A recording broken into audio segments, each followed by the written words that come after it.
ბზობის დღესასწაული გვიახლოვდება. სამწუხაროდ ზოგიერთი მოქალაქე ჯერ კიდევ იჩენს დაუდევრობას ჩვენი უნიკალური მცენარის, კოლხური ბზის მიმართ. ამიტომ გარემოს დაცვისა და სოფლის მეურნეობის სამინისტრო ბზობის დღესასწაულის მოახლოებასთან დაკავშირებით ბზის მოჭრაზე კონტროლს ამკაცრებს. რასურათი გვაქვს ქვეყანაში ბზის უკანონო მოპოვებასთან დაკავშირებით ისეთი, რომ სანქციების გამკაცრება გახდა საჭირო და როგორ შევხვდეთ ბზობას ისე, რომ კანონი არ დავარღვიოთ.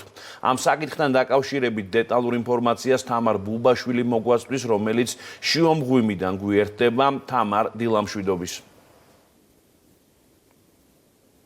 დილამშვიდობისა, ბზობის დღესასწაული ახლოვდება და რა თქმა უნდა, ყველა ვინც ამ დღესასწაულს აღნიშნავთ, გვინდა რომ ახალი ბზა გქონდეს სახლში, თუმცა ისიც უნდა გავითვალისწინოთ, რომ კოლხური ბზა წითელ ნუსხაშია შეტანილი, ის მოწყვლადი სახეობა გადაშენების პირას არის და ამიტომ აუცილებელია რომ ყველა ჩვენგანი გავუფრთხილდეთ თან ადამიანებისგან დამოუკიდებლად მას ბოლო წლების განმავლობაში ისედაც სერიოზული პრობლემები გქონდა. სწორედ ამ თემაზე ვისაუბრებ ჩვენ ნათია იორდანიშვილთან ერთად, ეროვნული სატყეო სააგენტოს უფროსის მოადგილე არის დღეს ჩვენთან ერთად. ქალბატონ ნათია, დასაწყისში მე ვთქვი, რომ კოლხური ბზა ეს არის წითელ ნუსხაში და აუცილებელია რომ მას გავუფრთხილდეთ. თუმცა მოდით მაყურებელს ავუხსნათ, რომ ველურ ბუნებაში, გარემოში, ტყეში კოლხური ბზის გარდა თუ გვხვდება სხვა რომელიმე ბზა, როგორ უნდა გაარჩიოს მაგალითად ადამიანმა კოლხურია თუ არა ეს ბზა. მოგესალმებით, მივესალმები მაყურებელს და მადლობა რომ ყოველწლიურად თქვენი საშუალებით გვეძლება შესაძლებლობა რომ შევახსენოთ მოსახლეობას თუ რა არის აკრძალვები და ძალიან სწორი კითხვაა, იმიტომ რომ ხანდახან გონიათ ხოლმე რომ ყველაფერს ეხება აკრძალვა და თან იმ პირობებში, როდესაც ბზის მრავალი დეკორატიული სახეობა არსებობს, ხშირად გონიათ რომ ურბანულ გამწვანებაში არსებულ ბზებზეც არის ასეთი მკაცრი სანქციები. კოლხური ბზა თავის მხრივ, როგორც თქვენ ახსენეთ, ეს არის წითელი ნუსხით დაცული სახეობა, ბუნებრივი არეალი მისი ძირითადად დასავლეთი საქართველოა და სხვა ბუნებრივად გავრცელებული ბზა ჩვენს ტყეებში არ გვხვდება.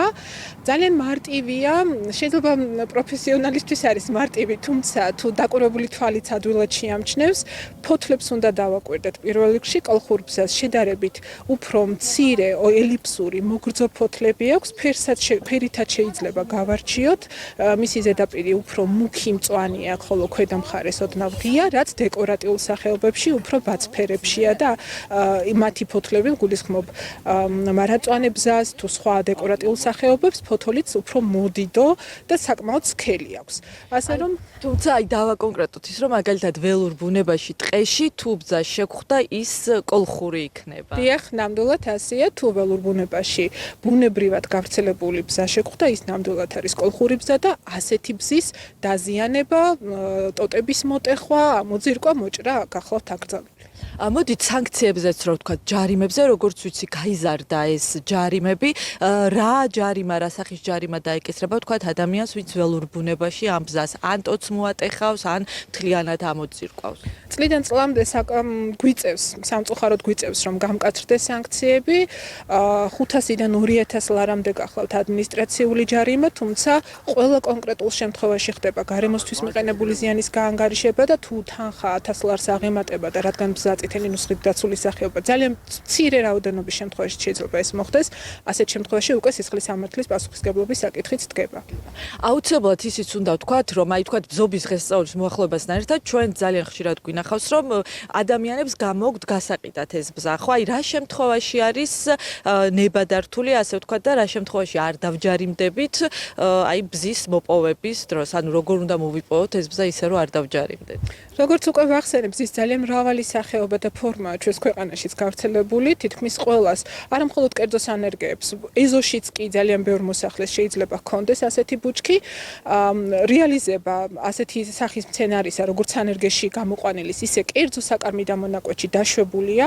ასეთ შემთხვევაში მას თან უნდა ხდეს ადგილწარმოშობის ცნობა, რომელსაც ადგილობრივი თვითმმართველობის ორგანოები გასცემენ და მხოლოდ ეს არის. ანუ საკმაოდ მარტივი არის, მოკეთ რომ არ დავაზიანოთ გარემო და წითელი ნუსხის სახეობა, ეს კოლხური ბზა, დასაწყისში ვთქვით, რომ წითელ ნუსხაში არის შეტანილი, მოწყვლადია, ძალიან ბევრი პრობლემა ჰქონდა ადამიანებისგან დამოუკიდებლად, ხო? გარკვეული მავნებელი შეესია წლების განმავლობაში და ამან გაანადგურა საქართველოში ძალიან დიდი რაოდენობით კოლხური ბზა. დღეს რა მდგომარეობაშია ბზა საქართველოში? დიახ, სწორი ბრძანდებით, წლების წინ ძალიან დიდი პრობლემა გახდათ ბზის ჯერ დაავადება და შემდეგ უკვე მავნემწერი ბზისალურა. შეიძლება ითქვას, რომ დღეისათვის მდგომარეობა მართვადია, ისეთი მდგომარეობა, როგორც თუნდაც 3 და 4 წლის წინ იყო, არ გახლავთ. აუცილებლად უნდა აღვნიშნოთ ისიც, რომ ბუნებრივი ტყეში გავრცელებულ ბზებმა საკმაოდ კარგი თვითრეგენერაციის უნარიც გამოიჩინა და ესეც გვახარებს, იმიტომ რომ ჩვენ წლების წინ საუბრობდით როგორც სახეობის გადარჩენის კრიტიკულ ღონისძიებებზეც კი საბედნიეროდ ასეთი აქტიური ინვაზიური ჩარევა ჩვენ ამ ეტაპზე აღარ გვჭირდება. და აუცილებლად ვთქვათ ისიც, რომ ხშირად მაგალითად ქოთნით ყიდულობენ ხოლმე ბზას, მაგალითად ჩვენ სახლში 2 ქოთანი ბზა გვაქვს უკვე რამდენიმე წელია. როგორ უნდა მოვუაროთ ქოთანში ბზას? ხშირად ამბობენ ხოლმე, რომ საკმაოდ რთულია ბზის მოვლა, თუმცა ეს ალბათ ასე არ არის. რა თქმა უნდა, არ უნდა ერთი რაც უნდა გავითვალისწინოთ, რომ პირდაპირ მზის სხივები არ უყვარს და ძალიან გადანათებულ ადგილზე, ისე რომ მუდმივად გქონდეს პირდაპირ მზის სხივები არ უნდა დავდგოთ. არ უნდა მოვწყავთ ისეთი ინტენსივობით, როგორც შეიძლება ქოთნის ყვავილები მოვწყავთ ხოლმე ყოველდღე ან ყოველ მეორე დღეს.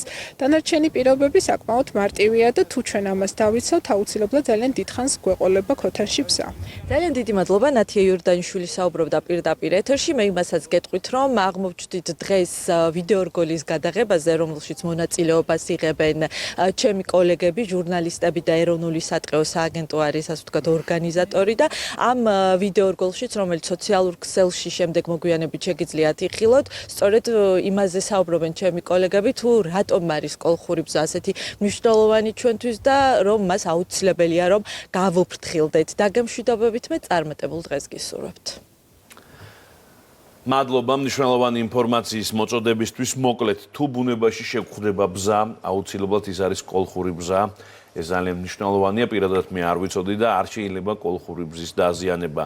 იმ შემთხვევაში, თუ მიყენებულმა ზარალმა 1000 ლარს გადააჭირება, შესაძლებელია რომ სისხლის ამაღლებრივი პასუხისმგებლობის წინაშე დადგეს კონკრეტული ადამიანი, სხვა შემთხვევებში კი არის მატერიალური სანქციები, ჯარიმის გადახდა მოუწევს ნებისმიერ ადამიანს, ვინც ჩვენ ამ ბუნებრივ საგანძურს დააზიანებს.